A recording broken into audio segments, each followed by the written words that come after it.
Et si la prochaine grande application n'était pas conçue avec des milliers de lignes de code, mais juste avec une conversation? Aujourd'hui, on va décortiquer une méthode qui est en train de tout changer dans la création de logiciels et qui pourrait bien être la clé pour débloquer des milliers d'idées. On est tous passés par là, non? On a cette idée qui nous semble géniale, super claire dans notre tête. Et puis boum, on se prend la réalité technique en pleine face. C'est souvent à ce moment précis que la plupart des bonnes idées meurent. Pas parce qu'elles sont mauvaises, mais parce que transformer cette pensée en code, ça paraît juste insurmontable. Voilà le grand écart. D'un côté, on a le rêve, une application personnalisée super excitante. Et de l'autre, la réalité, cet énorme mur de complexité technique.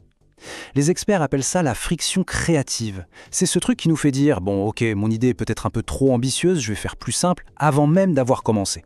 Mais et si on pouvait complètement supprimer cette friction? Et si on pouvait créer des applications, non pas en écrivant du code, mais simplement en discutant?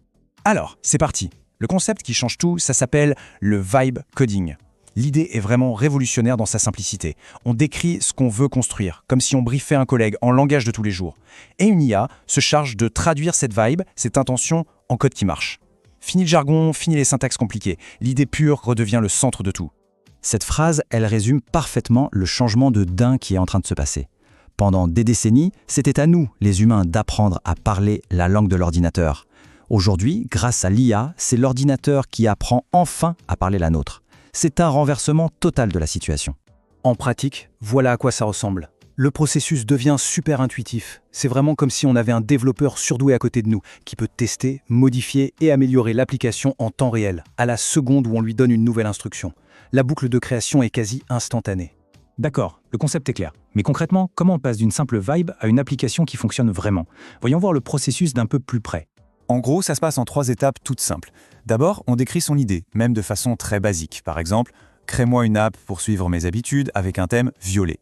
Ensuite, l'IA se met au boulot et construit tout, l'interface qu'on voit, la logique derrière, la base de données, la totale. Et enfin, on peaufine le résultat en discutant. Ah, et si tu as ajouté une petite citation motivante chaque jour, et hop, c'est fait. Et ce qu'on peut créer est déjà assez bluffant. On parle d'outils super utiles au quotidien comme un gestionnaire de budget intelligent, des calculateurs financiers complexes, ou même des plateformes de contenu comme des blogs ou des newsletters payantes. Franchement, la seule limite, ça devient vraiment notre imagination. Et attention qu'on soit bien clair, on ne parle pas juste de petits projets pour s'amuser. Ce chiffre, il vient d'un exemple concret. Une seule application, créée avec cette méthode, a rapporté plus de 120 000 $ de revenus. C'est la preuve que le vibe coding, c'est un outil super puissant pour créer de vrais business. Bon, maintenant passons au test de la réalité, le vibe check, comme on dit. Le processus est génial, mais c'est important de comprendre ce que ça implique vraiment quand on s'y met. Alors oui, c'est puissant. Mais soyons honnêtes, ce n'est pas de la magie pure et dure. Le fantasme, c'est de se dire que l'IA va lire dans nos pensées et tout créer parfaitement du premier coup. La réalité, c'est que c'est une collaboration. L'IA est un outil incroyable, mais c'est nous qui tenons le volant. La résolution de problèmes, ça reste au cœur du métier. Souvent, le processus ressemble à une sorte de danse. On donne une instruction, l'IA construit quelque chose, et là, une erreur apparaît. Et ça va arriver, c'est une certitude. L'étape clé, c'est de ne pas paniquer. Par exemple, si l'app se lance mais qu'un bouton ne réagit pas, on ne dit pas à l'IA « ça marche pas ». On lui décrit le problème. Quand je clique sur le bouton « Ajouter une habitude », il ne se passe rien. Normalement, ça devrait ouvrir une fenêtre pour que je puisse écrire du texte. C'est un dialogue, un va-et-vient, jusqu'à ce que ça fonctionne. En fait, tout est une question d'état d'esprit. Premièrement, il faut accepter que les erreurs font partie du jeu, c'est normal. Deuxièmement, notre rôle évolue. On n'est plus juste la personne avec l'idée, on devient un peu le chef de projet qui guide son assistant super intelligent, l'IA. Du coup, la clarté de nos instructions devient la clé. Et enfin, le meilleur conseil, c'est de commencer petit. Une seule fonctionnalité à la fois, on s'assure qu'elle marche et on construit dessus brique par brique. Alors, la question que tout le monde se pose, comment on se lance? Eh bien, la bonne nouvelle, c'est que c'est beaucoup plus accessible qu'on ne le pense. Voyons comment on peut démarrer un premier projet en quelques minutes.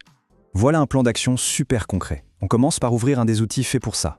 Ensuite, on lui décrit une idée toute simple, du genre « Construis-moi un tracker d'habitude pour mes objectifs de 2026 ». On regarde la magie opérer, puis pour tester, on demande un petit changement. Passe le thème en mode sombre. Et voilà, en quelques minutes, on peut publier sa toute première application. C'est aussi simple que ça.